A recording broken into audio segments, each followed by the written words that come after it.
ভদ্র ব্যবহার করা উচিত, তবে বেশি ভদ্র হওয়া ঠিক না, কারণ ভদ্রতার ভাষা আবার সবাই বোঝে না। সব মানুষ যে খারাপ তা কিন্তু নয়।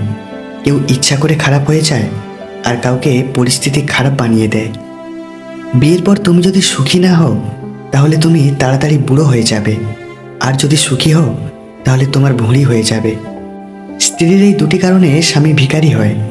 এক, যে স্ত্রী স্বামীর ইনকামের থেকে খরচ বেশি করে, আর দুই, যেই নারী নিজের স্বামীর বাড়ির থেকে নিজের বাবার বাড়ির লোকজনদের বেশি প্রাধান্য দেয়।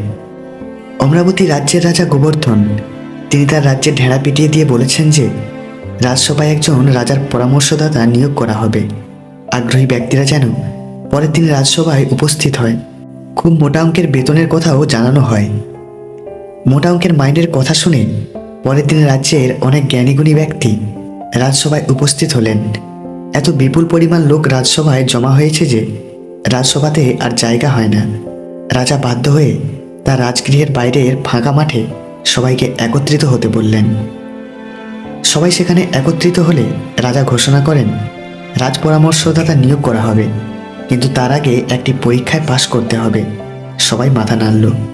এরপর রাজা সবাইকে একটি ছোট পুকুরের কাছে নিয়ে গেলেন এবং একটি বালতি দেখিয়ে দিয়ে বললেন, এই বালতি দিয়ে পুকুরটিতে জল যে শেষ করতে পারবে তাকেই চাকরিতে নিযুক্ত করা হবে। তবে বলে রাখি, বালতিতে কিন্তু ফুটো আছে। রাজার এই ঘোষণা শোনার সাথে সাথে প্রায় 70% মানুষ কোনো চেষ্টা না করে বিরক্তিকর ভাব নিয়ে সেখান থেকে চলে গেলেন। কিছু মানুষ দু এক বালতি জল তুলে বললেন, এরকম কাজ আমাদের চাই নেই, এই বলে সেখান থেকে চলে গেলেন। অবশেষে মাত্র একজন এগিয়ে এলেন এবং বালতির ফুটোতে হাতের তালু রেখে জল তুলতে লেগে পড়লেন। দীর্ঘ একদিনের নির্লস প্রচেষ্টার পর তিনি অবশেষে সম্পূর্ণ পুকুরটির জল শেষ করে ফেললেন। এরপর তিনি দেখলেন পুকুরটির কাদায় একটি লাঠির ওপর একটি হীরের আংটি ঝোলানো আছে। সেই আংটি নিয়ে তিনি রাজদরবারে গিয়ে রাজাকে বললেন, রাজামশাই, এই আংটিটি আমি পুকুরের জল শেষ করার পর পেয়েছি। এটি হয়তো আপনার রাজপরিবারের কারো হবে। এই বলে আংটিটি তিনি রাজার হাতে দিয়ে দিলেন। রাজা মুচকি হেসে বললেন, তুমি পরীক্ষায় পাশ করেছ। বালতির ফুটোতে হাত রেখে বেশি বেশি পরিমাণ জল তুলে তুমি বুদ্ধির পরিচয় দিয়েছ। পুকুরের জল শেষ করে তুমি ধৈর্যের প্রমাণ দিয়েছ। আর অবশেষে এই হীরের আংটিটির প্রতি লোভ না করে আমাকে দিয়ে তুমি তোমার নির্লোভ ও সততার পরিচয় দিয়েছ। এই আংটিটি তুমি রাখো এবং এটি তোমার জন্যই, আর তোমাকে আজ থেকে রাজ পরামর্শদাতা হিসেবে নিযুক্ত করা হলো। এই গল্পের নীতি কথা হলো, কাজ দেখে ভয় না পেয়ে বা সেই কাজকে দেখে অতিরিক্ত ভাবনা চিন্তা না করে আমরা যদি সেই কাজে হাত লাগাই, তাহলে তার পরিণাম অবশ্যই ভালো হবে। সহজ রাস্তায় পাওয়া সাফল্য বেশি দিন টেকে না, কিন্তু ধৈর্য এবং বুদ্ধির সহযোগে প্রাপ্ত সাফল্য স্থায়ী। আপনি নিজে যদি সৎ হন, পৃথিবী আপনার কাছে ভালো ব্যবহারে বাধ্য। সর্বদা মনে রাখবেন, ভিড়কে কখনো অনুসরণ করবেন না। যদি আপনার মনে হয় ভিড় খারাপ রাস্তায় যাচ্ছে, তাহলে আপনার গতিপথ বদলে ফেলুন। ভিড় কী করছে সেটি কখনো অনুসরণ করতে যাবেন না। মনে রাখবেন, সেরা সবাই হয় না। ভিড়ের মধ্যে থেকে যে একটু ভিন্ন, সেই সেরার আসন পায়। প্রথমবার ছেড়ে যাওয়া মানুষগুলো দ্বিতীয়বার ভালোবাসা কিংবা মায়ার টানে ফিরে আসে না, বরং আরও বেশি করে ভেঙে গুঁড়িয়ে দিতে আসে। প্রতিটা বিবাহিত মেয়ের দীর্ঘশ্বাসে মিশে থাকে তার স্বামীর অবহেলা, অসম্মান ও কথার আঘাত। পৃথিবীতে নিজে ভালো থাকতে চাইলে স্বার্থপর হয়ে যাও, আর মানুষের কাছে ভালো হয়ে থাকতে চাইলে নিঃস্বার্থ হও।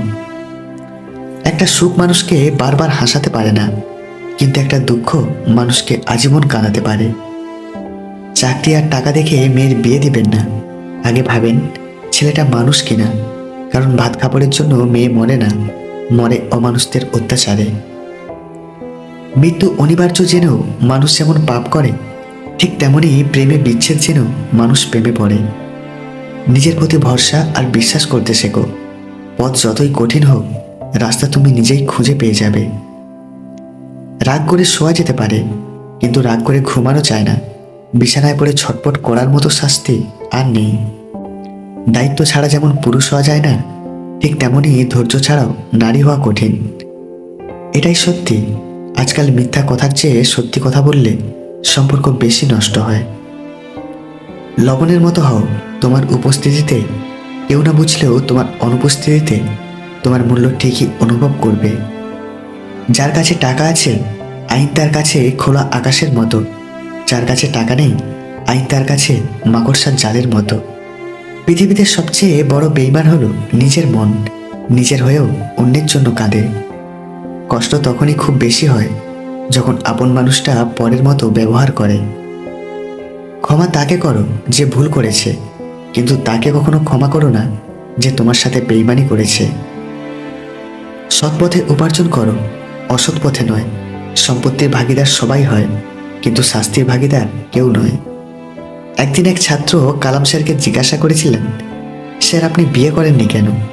উত্তরে কালাম স্যার বলেছিলেন, যদি আমি বিয়ে করতাম তাহলে তোমাদের এত সময় দিতে পারতাম না। ছেলের শিক্ষা নিয়েই ব্যস্ত থাকতাম। কিন্তু আমি চাই সবাইকে সমানভাবে শিক্ষা দিতে, কাউকে কম বেশি নয়। নত হলে যদি সম্পর্ক গভীর হয় তাহলে নত হও, কিন্তু প্রতিবার যদি তোমাকেই নত হতে হয় তো থেমে যাও, কারণ ভালোবাসার স্থান বুকে, পায়ে নয়।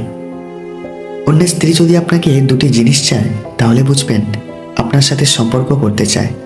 এক, আপনার থেকে সময়, আর দুই, তার প্রতি আপনার কেয়ারিং।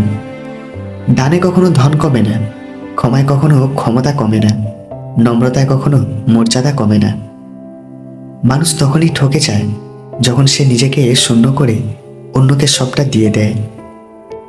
অতি লোভে বিবেক নষ্ট হয়, অতি আদরে সন্তান নষ্ট হয়, অতি লবণে তরকারি নষ্ট হয়, অতি সন্দেহে সম্পর্ক নষ্ট হয়, অতি অহংকারে মানুষের পতন হয়।